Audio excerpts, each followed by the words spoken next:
Hola guys, Ogfranit here and welcome back to our podcast, Stitch Talk with Ogfra, where we talk about all things yarn, all things entrepreneurship, all things yarnpreneurship and knitting and all the juicy stuff about entrepreneurship and matters crochet, knitting and how to, run a successful business and everything in between. So this is episode 9, guys. Season 1 has gone really well. I'm so grateful that we are on episode 9 and this is the second last episode of season 1 and oh my god, I can't wait to show you what we plan for you for season 2 because you're not ready when you're not ready. So yeah, let's do this. I'm your host, Karen Ruto Sapir, a crocheter, designer, entrepreneur, and the founder of Ogfranit. This podcast is where we unravel the beauty, the chaos, the creativity, and the business of yarn. Whether you need crochet or just love handmade things, this space is for you. Even if you want to learn also, this space is for you. We do not lock out anyone. As long as you're stitch curious, you're most welcome. So, today we are going to talk about showing up and standing out. So we all know that as you're trying to build a business and you're trying to be successful in a crochet or knitting business, you need to be very intentional about showing up and standing out. And in what ways can you show up and stand out? So in this crochet and knitting world, I know that majority of business owners run their businesses online.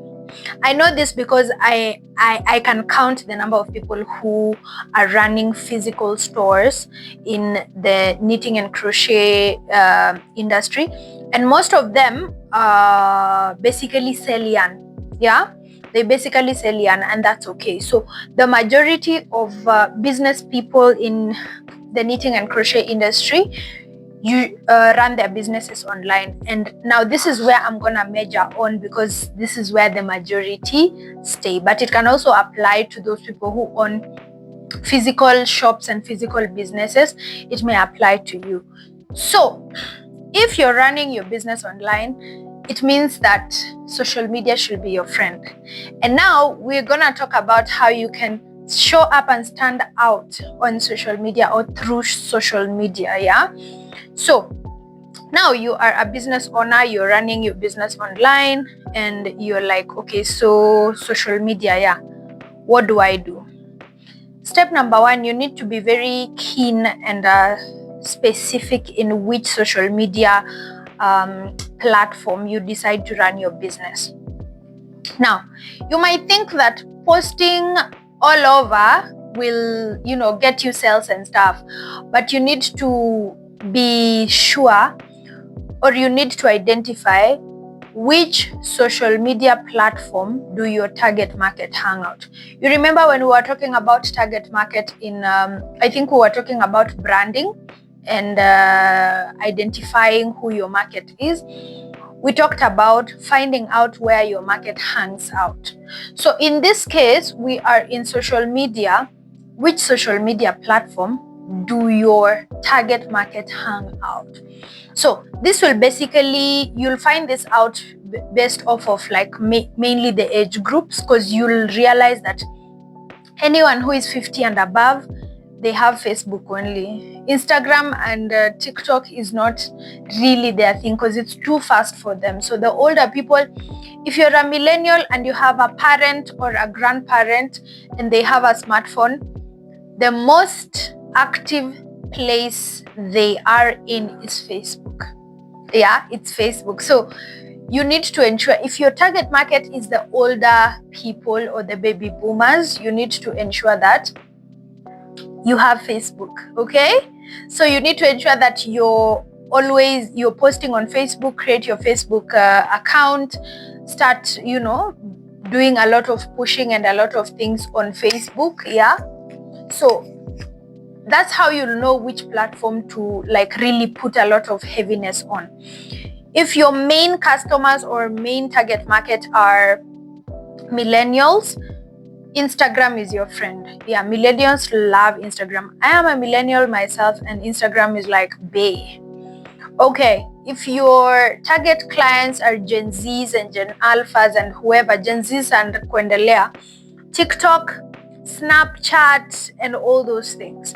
And if your target market are professionals, we have LinkedIn, we have these professional places or platforms that you can just measure on. Yeah, so you need to be intentional about this. Just because social media is available, it doesn't mean all platforms are meant for your business. You have to save your energy and direct it to the place that matters. Okay, so for example, for me, my target clients are millennials and baby boomers. Like millennials, Gen X, and baby boomers. Yeah. So my target market are people who earn enough money to afford what I sell, and these are millennials, kuendelea.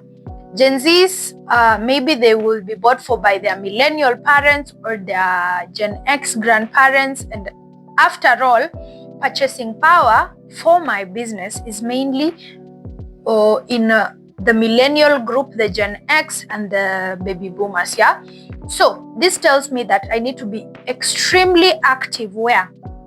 On Instagram and on Facebook. Yeah, that's why whenever I post anything, whether it's on TikTok or on Instagram, I have a setting that directly automatically posts on Facebook too, so I don't have to go directly to Facebook to create a whole new post. Usually it just posts directly because it asks me, I'll also post this on Facebook, and I click post and it just posts. That means my older clients are able to access the information that I set out for my millennial clients and Gen X clients. Yeah. So TikTok, yes, I am active on TikTok. I will post on TikTok once in a while, like several times a week. But on Instagram, I'll post daily. Whether it's just a story or a post, or I'll have to post daily because that's where my people are at. That's where a lot of my customers come from. And yeah, so that's where I show up and stand out daily. Yeah, that's where I launch my new collections. That's where I will showcase my new pieces. That's where I'll be sure to showcase my class schedules. That's where I will showcase, my behind the scenes and projects that I'm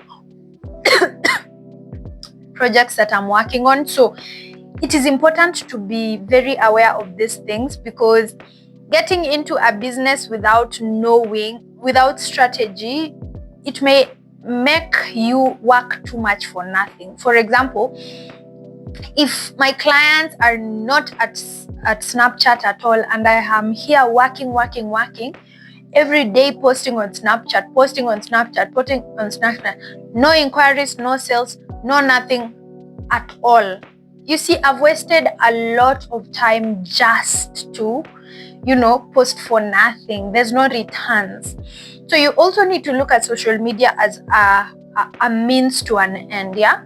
Social media is basically your marketing, and the investments that you're putting in this social media is, number one, your time. Number two, you put in your expertise. For example, you'll have to learn graphic design on Canva. You have to pay for a Canva monthly subscription. You have to watch tutorials on how to do posters that will attract a lot of sales. You have to learn how to, this is all things that you're investing in yourself so that you can be able to market your business through social media. The least that can happen is that at least after all this work, clients will reach out to you to buy something or to make an inquiry.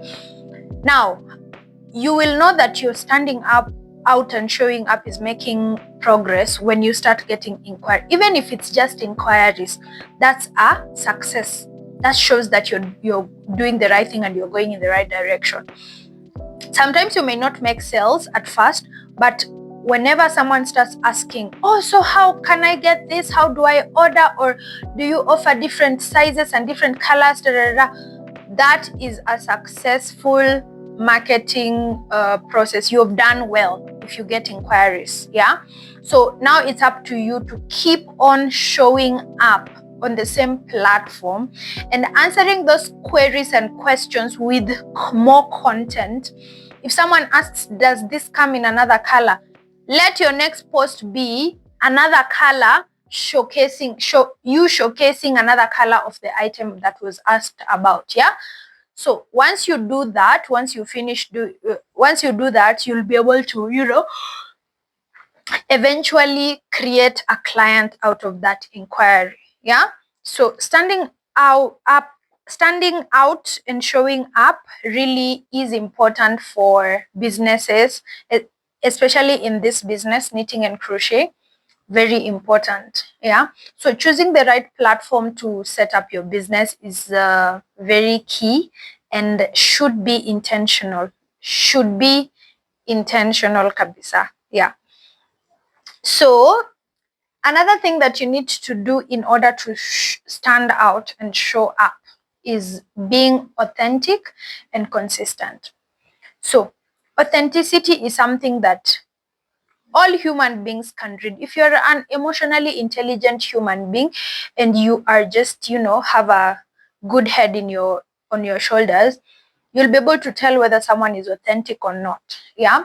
By authentic, I mean, I as a client need to see and really feel the genuineness in what you're selling. Okay. I need to see that you're actually out to, add value to my life as a client through the product that you're selling. And you're out to also share something special with me, a client, from you and from your experiences and from your day-to-day activities. Yeah. So if I note that you don't seem genuine, I will back up. But if I feel the genuineness in your product and in you as the seller, I will be drawn in more. Yeah. So how do you ensure your genuineness? Being genuine and authentic is basically just to do you. As a business owner, if you're an introvert, just be an introvert. You don't have to now start dancing on TikTok and doing things that are out of your comfort zone. Sometimes you have to at least get out of the box, but it doesn't have to be super uncomfortable in such a way that you're actually really in your head about it. No, even with business, be you, do you. You will thrive in your genuineness, you'll thrive in your consistency, you'll thrive in how you are every day.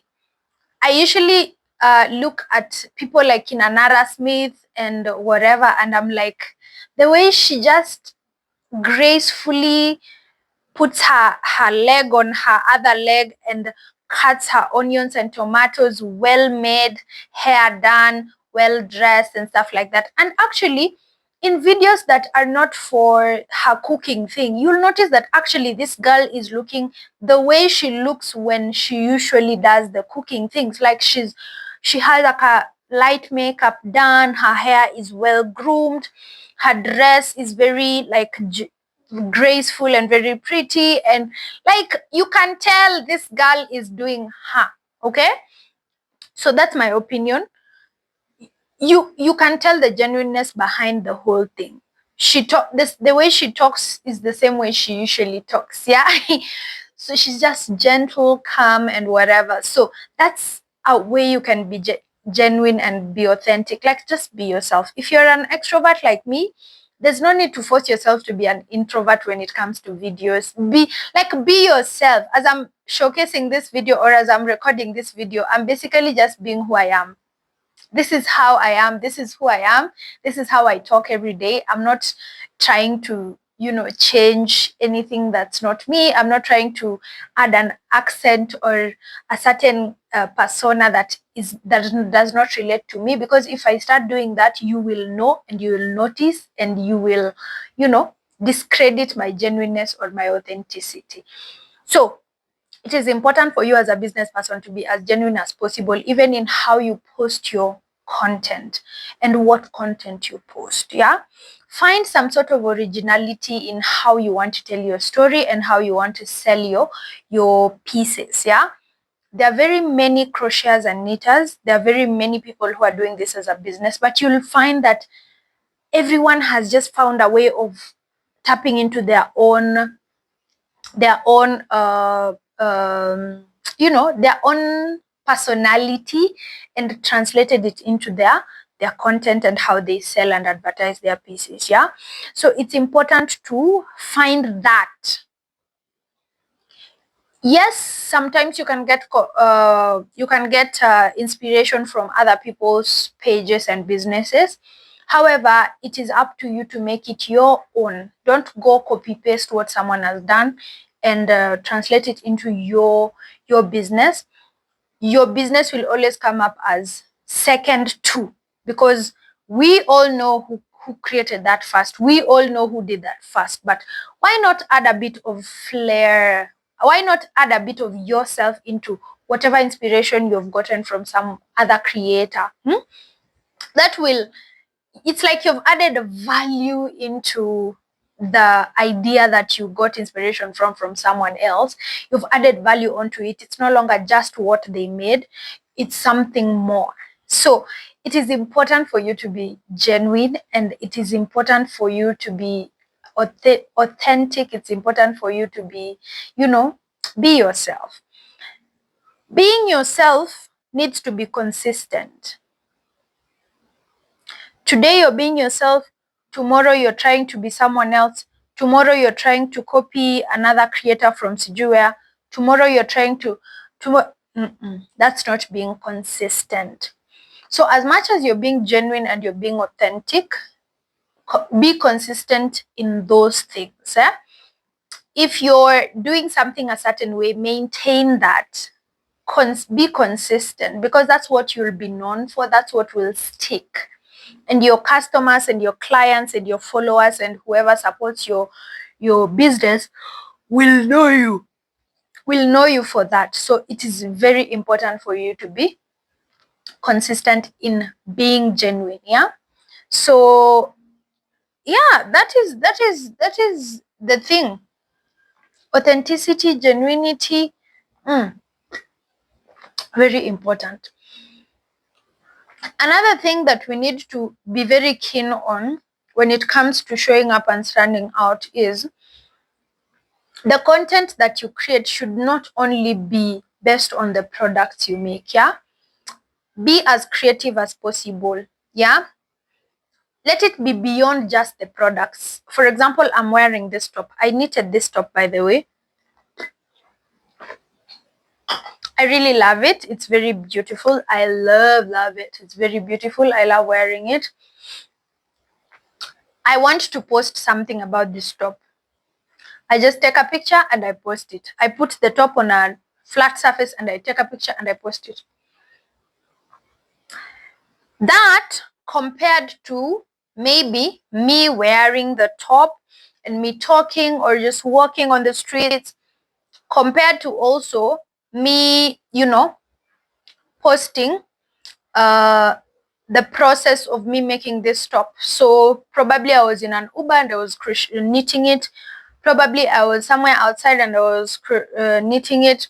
Yani, let us see the story behind the top, or let's see the journey of the top being created. Okay, let us see the journey before it came to this top. How far did it come?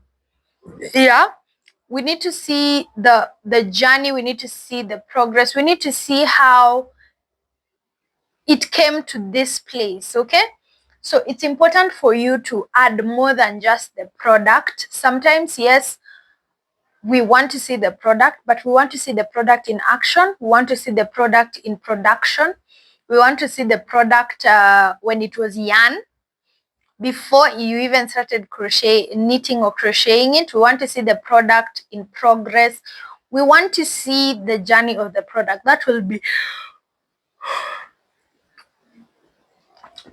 very valuable to a client who wants to know more about it, and it will add some sprinkle onto your content, because it's something different. Yeah, it's not just product photography. We put their tops, we put their ninis, and that's it. No, it needs to be more than just the product. It needs to be more than the product. And on to the next point, it needs to tell a story. Yeah, it needs to tell a story of how, like, you have to connect it with a concept. I remember when I was in school, back in architecture school, the first stage of design used to be concept and concept development.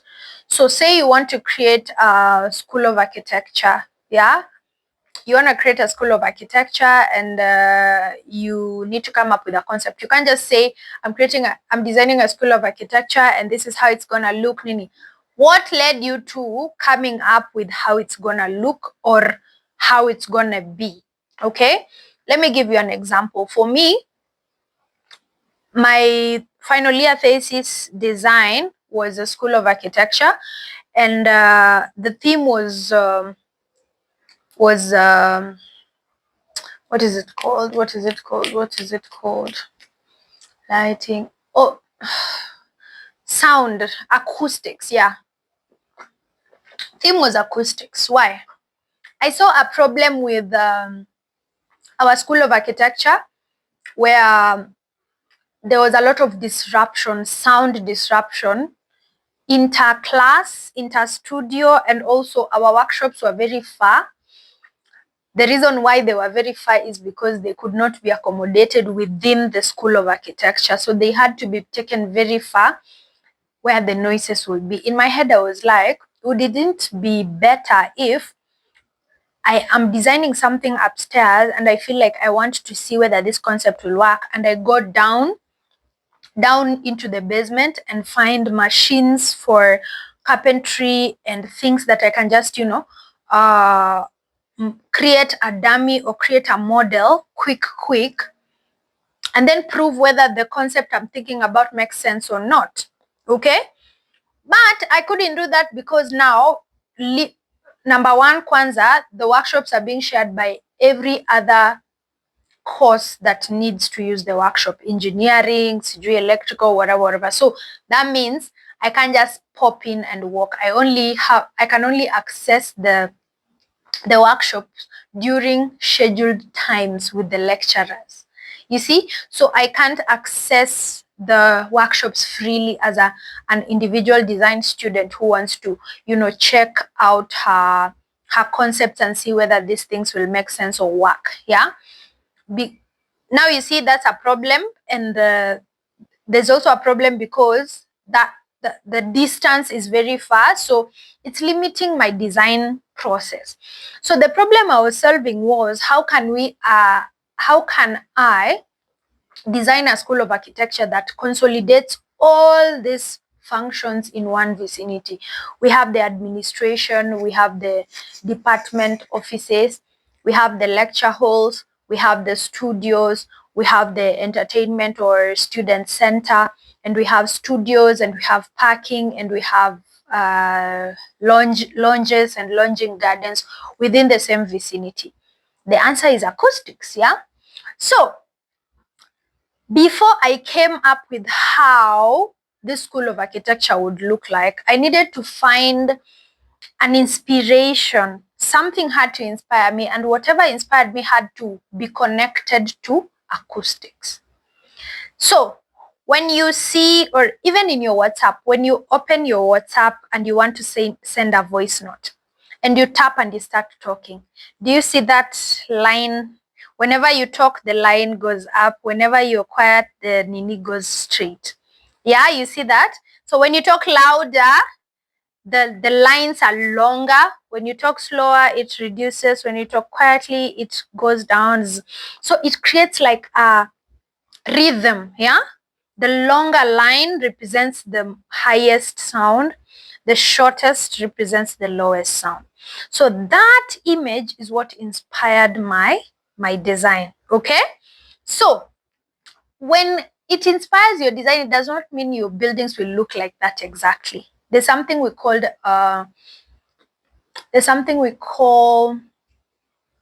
shit, I've forgotten this. It means nimetoka shule. Abstract. Yeah, like abstracting something.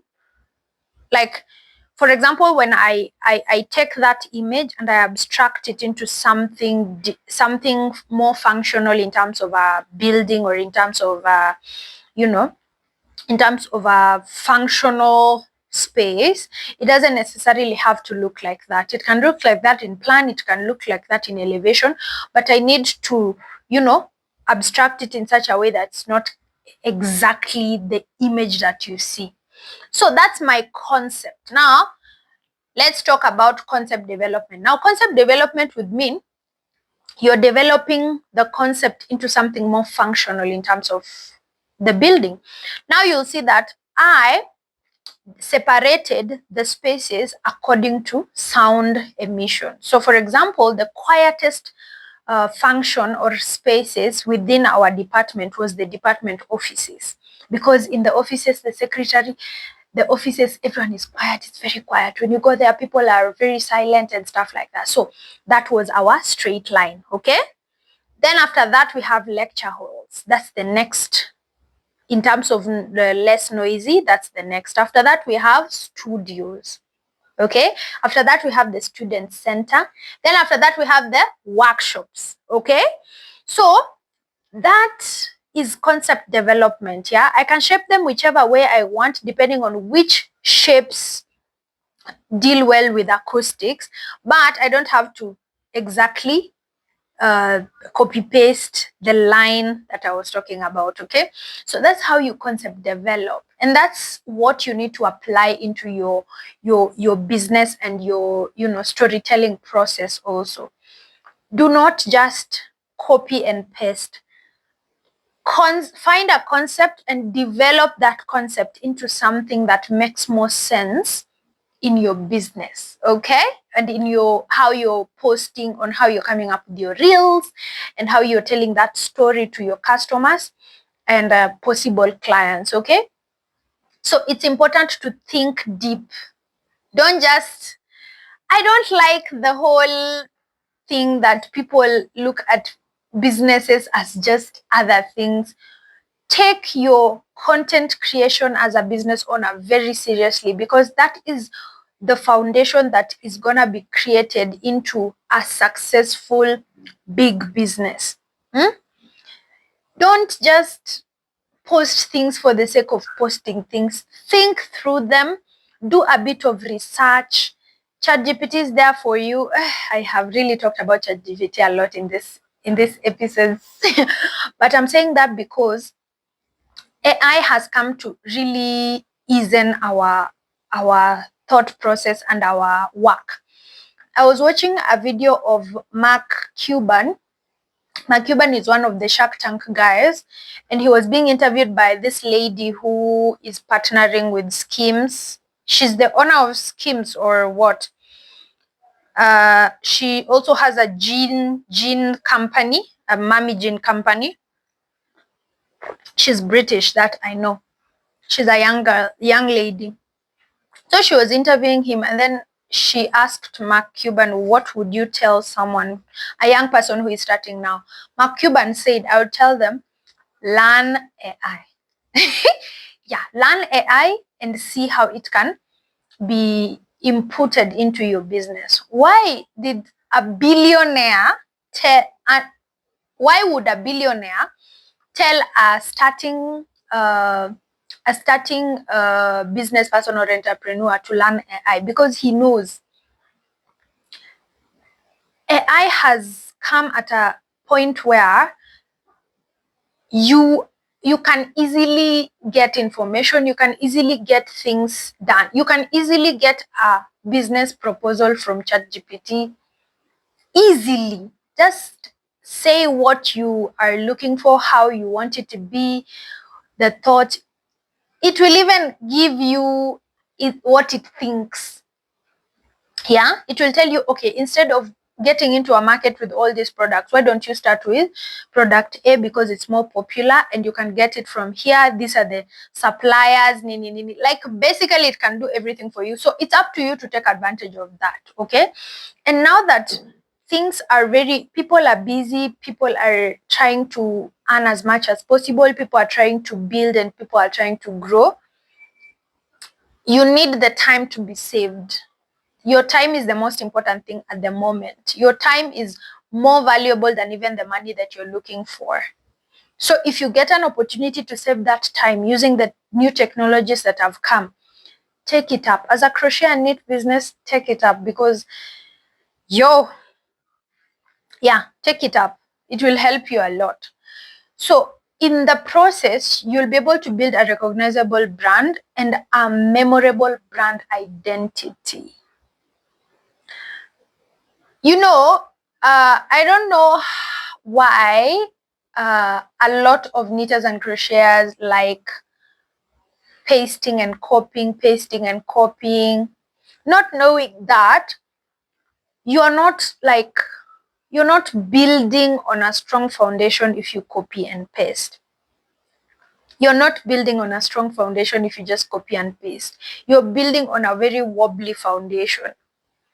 But when you come up with creativity and you come up with very strong concepts that everyone knows is yours, that gives you a step ahead. That gives you authority to even say, I've written this pattern, this is my design, I'm selling the patterns. That gives you the energy to say, I own this. That gives you the authority to say, okay, I can talk you through patterns and stuff. I can, come on, guys, let's think. Let's stop just doing things for the sake of doing things. Let's think and let's come up with concepts. Let's organize things. Let's curate moments. Let's curate experiences. And that's also what I'm trying to do with Pick and Knit. It shouldn't just be meeting, then leaving. We are trying to curate moments where people won't forget. We're trying to curate moments that will help people, add value into their lives. And you will ask anyone who has attended the Pick and Knit meetings, and they will tell you that I didn't live there the same way I went, because we usually have a program and we have things that we need to discuss, and we have ways to make people know each other and bond and encourage each other to a level that it's no longer just people meeting, oh, I met so and so, that's it. It's I met so and so, and by the way, she does this and this, which can add value into my life, and I do this and this, which can add value into her life. This is an advice I can give so and so because I've noticed she's very good at this. You see, it's a valuable kind of experience, yeah? So for knitters and crocheters, it is very important for you to think through what you're coming up with. Think through it. You don't have to be good at sketching. Just do something. Organize color combinations, organize stuff, nini, and all. I don't know, but it is important for you to come up with concepts, develop them, and come up finally with an item that really, makes sense, yeah? So don't forget to show up and stand out, because you are all you've got for your business. There's no one else who has as much passion for your business as you have. Yeah. It's only you who has as much passion as you do for your business. There's no one else who has that much passion for your business. So you have to show up and stand out for your business. And I hope you enjoyed this episode 9. I'm looking forward to episode 10. Don't miss out. Have a lovely time. Bye. See you in the next one.